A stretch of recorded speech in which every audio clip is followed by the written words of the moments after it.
work, it seemed, up till then. Well, I'll tell you what happened. I had gone away to start making movies when I was about 17, and I made a whole bunch. I made like 10 movies in a row, and then I ended up doing this television series, and I'd done lots of guest things on, guest spots on series at the time, and then did a whole bunch of movies, and then got into the series. I took my first hiatus on the first year of the Waltons. They asked me to do a show at the Amundsen Theater to play the Dauphin in St. Joan that Arvin Brown directed. And I got back into rehearsal, and I thought, I haven't done a play. Now, this seems like a lot of stuff, but it was only about 5 years in which I had not been on the stage. And I thought, you've gone from being a child actor to being a young leading man in front of the camera, but you haven't learned how to do this on stage yet. There's so much catching up you have to do. So I made it a point from that year on never to let a year go by without doing one or more, if possible, shows. And then when they finally asked me to come in and replace our late, dearly departed, Chris Reeve in 5th of July, I was kind of ready because I realized I had a lot of catching up to do, and I spent a lot of time getting ready for that moment. I didn't know when it was going to come or if it would come. But it did, so I was happy. And once I got the bit in my mouth with that, that was it. I knew I was back again, and that was what I cared about the most. How about comedy, musical comedy? Any interest there? Well, I have some interesting almost experiences in musical comedy. I'd love to do one someday. It would be a real treat. Comedy is, for me, I'm not a comedian, but I like to find the humor in any part I'm playing. If you can get some humor out of Brother Julian and Tiny Alice, you've done a hell of a night of theater. Well, and I did, but I like to. I had great time doing the role of Ivan in Art in the West End a couple of seasons in a row, and that's a very funny and wonderful part. So I just, like I said, I'm a greedy actor. It's not my specialty to be funny, but it's something that I like to do. It's tough. There was an episode of Law & Order Special Victims Unit that you were on a funny, couple of years ago. Yeah, you were really creepy on that show, episode. Well, and now that you're back in New York, I would imagine we'll see you again. Yes, I'll go be a creep for Dick Wolf anytime you want. I love doing that. I have a kind of a nice portfolio of what I call my problem children. Serial killers and poisoners, crazy people, bombers, hostage takers. And you do it so well. It's kind of scary. Well, ask my children. They can always tell you the truth about the father. You have done those in TV, movies, on television, certainly.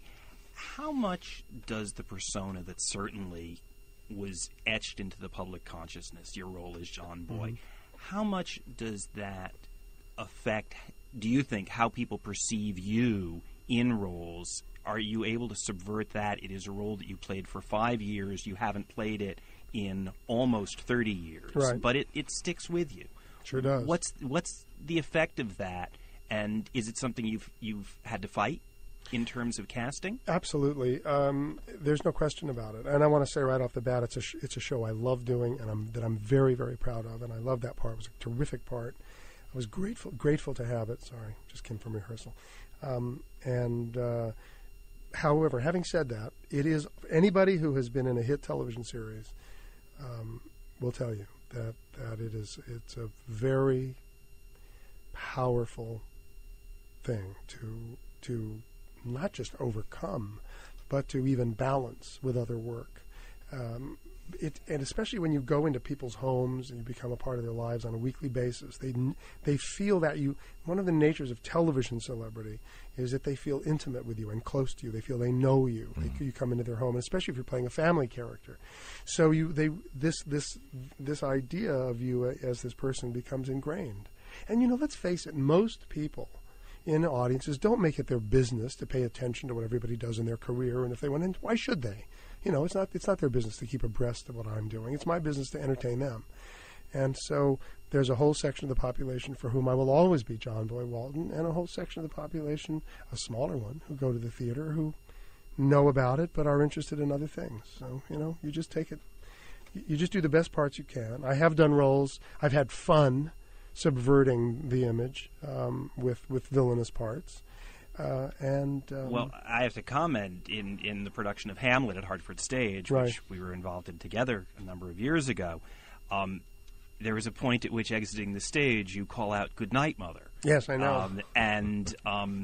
It was a laugh line every night, with nothing more because of what that triggered. And they're obviously, the choice is either to alter Shakespeare, which is never a great idea, or get a laugh. How bad is that? Or get a laugh. And so when it's not intended, you just have to take it.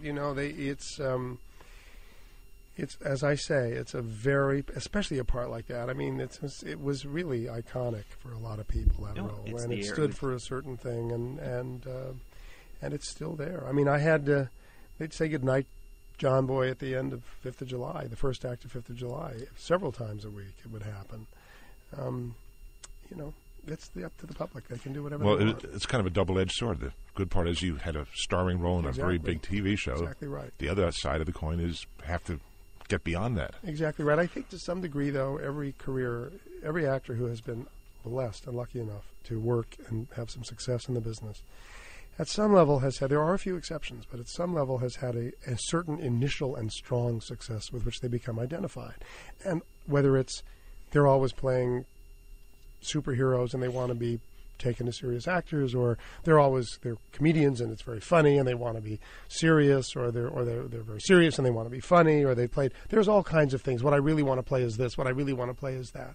One becomes known for one's first great success, and that's a struggle to work to incorporate that into a career and to overcome it is a part of most actors' struggle, I think. So in that transition, you are not trained as an actor per se. You didn't go to acting school. You don't have a graduate degree in acting.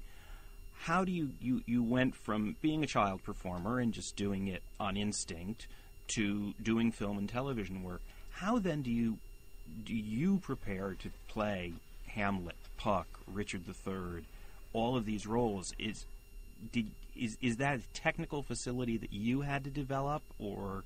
Sure. And how did that come along? Pay attention.